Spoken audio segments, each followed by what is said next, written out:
देख रहे हैं एनएमएफ न्यूज। इस वक्त की बड़ी खबर बरेली हिंसा से जुड़ी हुई आ रही है। 2 और आरोपियों का एनकाउंटर कर दिया गया है। पुलिस ने 2 और आरोपियों इद्रीस और एक और आरोपी है उसके पैर में गोली मारी है। दोनों आरोपियों के पैर में गोली लगने से घायल हो गए हैं, अस्पताल में भर्ती कराया गया है। इससे पहले एक और आरोपी का एनकाउंटर कर उसे गिरफ्तार किया गया है। आरोपियों ने बवाल के दौरान फायरिंग और पथराव पुलिस पर किया था। दोनों आरोपियों के पास से पुलिस को हथियार भी बरामद हो गए हैं। आपको बता दें, आरोपियों पर पुलिस पर फायरिंग और सिपाही की सरकारी एंटी राइट गन छीनकर भागने का आरोप है। बरेली हिंसा के 2 और आरोपियों का एनकाउंटर हो गया है।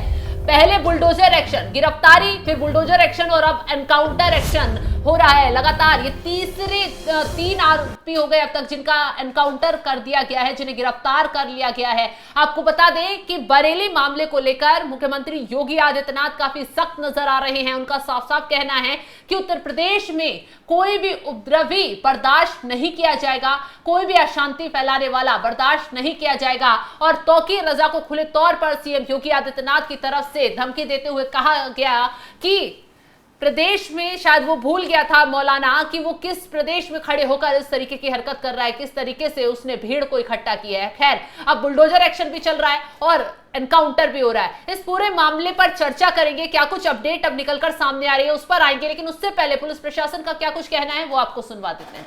26 सितंबर को थाना कोतवाली अंतर्गत घटित घटना के संबंध में आज सीबीगंज थाने की टीम के द्वारा 2 अभियुक्तों को पुलिस मुठभेड़ में गिरफ्तार किया गया है। इनके नाम है इदरीस पुत्र सद्दीक, जो थाना बदनापुर शाहजहांपुर का रहने वाला है, और इकबाल पुत्र जफर अली, ये भी थाना बदनापुर जिला शाहजहांपुर का रहने वाला है। इन दोनों को पुलिस मुठभेड़ के दौरान गोली लगी है। इनको उपचार के लिए भेजा गया है। गिरफ्तार अभियुक्त इदरीस पुत्र सद्दीक के ऊपर 20 मुकदमे दर्ज है, जिसमें चोरी, डकैती, गैंगस्टर आर्म्स एक्ट अंतर्गत मुकदमे दर्ज है। इसी प्रकार से जो इकबाल अपराधी पकड़ा गया है, इसके विरुद्ध भी चोरी, डकैती और गैंगस्टर के 17 मुकदमे लगभग दर्ज है। इन दोनों के पास से एक छीनी हुई सरकारी एंटी राइट गन जो मौके पे मौजूद पुलिस बल था उससे छीनी गई थी, ये बरामद हुई है। 2 तमंचे 315 बोर के अवैध तमंचे बरामद हुए हैं। खोखा और जिंदा कारतूस बरामद हुए हैं। एक मोटरसाइकिल पैशन प्लस और 2 मोबाइल फोन बरामद हुए हैं। इन दोनों से पूछताछ में प्रकाश में आया है कि ये दोनों उस दिन घटना के दिन शामिल थे, और नदीम खान का नाम का व्यक्ति जो जेल जा चुका है इसमें पूर्व में, उसके द्वारा इन दोनों से संपर्क करके इनको यहाँ मौजूद कराया गया था। ये दोनों आपराधिक पृष्ठभूमि के व्यक्ति हैं, और इससे जो आशंका हम लोगों ने पहले भी आयोजकों से जताई थी और हमारे द्वारा विवेचना में भी ये चीज पाई गई कि इसमें बाहरी तत्व भी शामिल हुए थे, आपराधिक तत्व भी शामिल हुए थे, जिनके ये पूरा प्रयास था कि वो जो कार्यक्रम था वहां पे पहुंच के और उसको शांति व्यवस्था, कानून व्यवस्था को डिस्टर्ब करते। इस तरह के लोग इसमें मौजूद थे। इस संबंध में हमारी विवेचना में भी कुछ तथ्य प्रकाश में आए हैं, और जो विवेचना है वो एसआईटी टीम के द्वारा साइंटिफिक तरीके से, अच्छे तरीके से की जा रही है। मैं इसके साथ साथ जनपद वासियों को यह भी आश्वस्त करना चाहूंगा कि किसी भी निर्दोष व्यक्ति को किसी भी प्रकार से प्रताड़ित नहीं किया जाएगा, परेशान नहीं किया जाएगा। अगर कोई ऐसी बात आती है तो तत्काल हम लोगों को बताएं, संपर्क करें, और किसी भी दोषी को किसी भी हालत में बख्शा नहीं जाएगा। तो बरेली हिंसा के आरोपी अब कहीं भी छिपे होंगे, पुलिस उन्हें ढूंढ निकालेगी। अब एक एक कर जिस तरीके से एनकाउंटर हो रहा है, कहीं ना कहीं इन दंगाइयों में खौफ भर गया होगा। तो अभिषेक, बरेली हिंसा के जितने भी आरोपी हैं उन्हें चिन्हित कर लिया गया है और सबकी धरपकड़ भी तेज हो रही है, लेकिन ये एनकाउंटर वाकई अब दंगाइयों में खौफ भर देगा। पता नहीं शबनम, मुझे ये समझ नहीं आता कि ये लोग भूल क्यों जाते हैं कि तो इस प्रदेश में योगी आदित्यनाथ की सरकार है, दूसरा ये 2025 चल रहा है, 1990 का दौर नहीं चल रहा है। मेरी कुछ लोगों से बात हो रही थी, पुलिस में वो हैं, उन्होंने मुझे बताया कि अब हमारे पास इतने हाईटेक कैमरे हैं, एआई से लेस। अगर भीड़ 5000 की भीड़ भी है ना, और वो उस कैमरे ने कैप्चर कर ली, तो वो एक एक की शक्ल को अलग अलग निकाल कर दे देगा, एग्जैक्ट डिट्टो। क्या इन लोगों को समझ नहीं आता है? क्या इन लोगों को समझ नहीं आया जब सीए के दौरान पोस्टर लगाए थे, हालांकि सुप्रीम कोर्ट ने भी मना किया था कि नहीं लगाए जाएंगे, लेकिन उसके बावजूद भी पोस्टर लगाए गए थे, वसूली इनसे की गई थी, पेंचर की दुकानें अपनी बेच के इन लोगों ने जो है भरपाई की थी, सरकार की जो सरकारी संपत्ति का नुकसान किया था, उसके बावजूद भी इन्हें समझ नहीं आता है। मौजूदा वक्त की बात करें, जिन 2 आरोपियों का हाफ एनकाउंटर हुआ है वो बरेली के हैं ही नहीं, पता है आपको। ये दोनों शाहजहांपुर के रहने वाले हैं, और इनके पास से 2 तमंचे और कुछ कारतूस मिले हैं। पुलिस की वो एंटी राइट गन भी जो इन्होंने ये लूट कर भागे थे।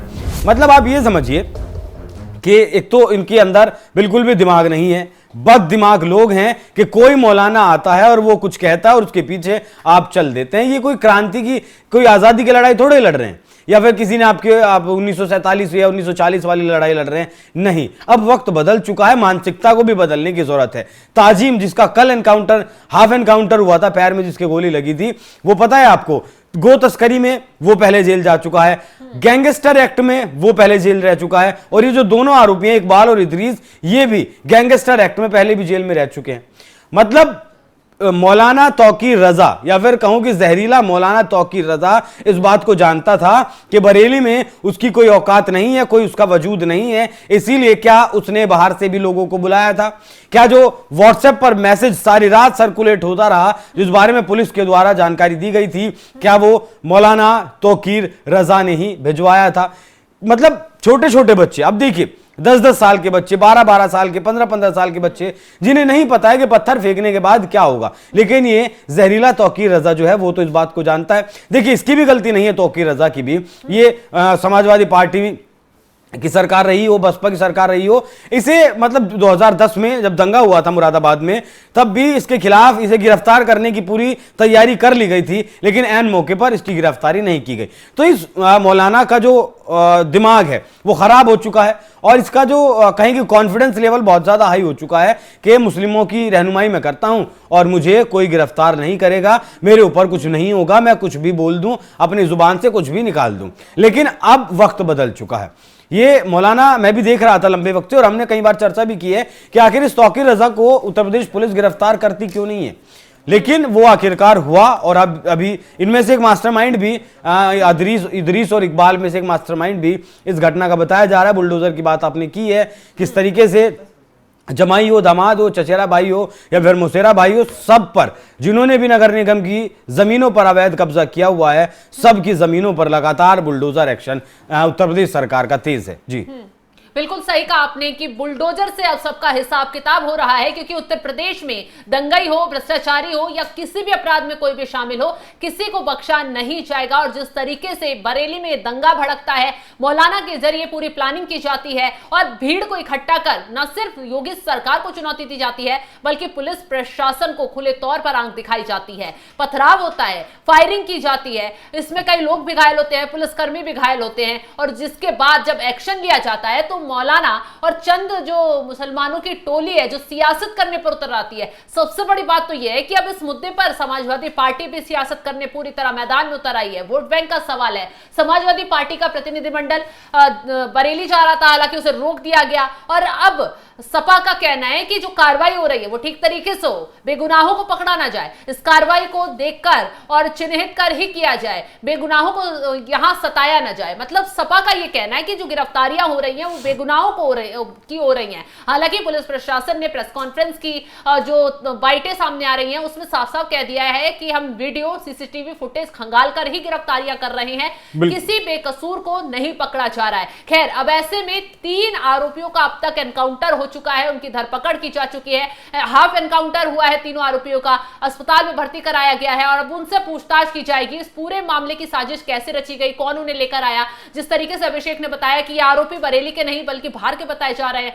और पुलिस भी बार बार इस चीज को कह रही है कि इस हिंसा में बाहर के लोग भी शामिल थे, बंगाल के बताए जा रहे थे, बिहार के बताए जा रहे थे। अब खैर वो जांच का विषय है। बिल्कुल शबनम, एक और आखिरी बात, जो आई लव मोहम्मद को लेकर जो विवाद इस देश में लगातार पनपाने की कोशिश चल रही है, हालांकि इस देश के इतिहास में कभी ऐसा देखने को मिला ही नहीं कि ऐसा कोई नारा दिया गया हो। और कल मैं कुछ मुस्लिम बुद्धिजीवियों को सुन रहा था, जिनके बाद मुझे पता चला, जिन्होंने बताया कि आप मोहम्मद का नाम इस तरीके से ले ही नहीं सकते।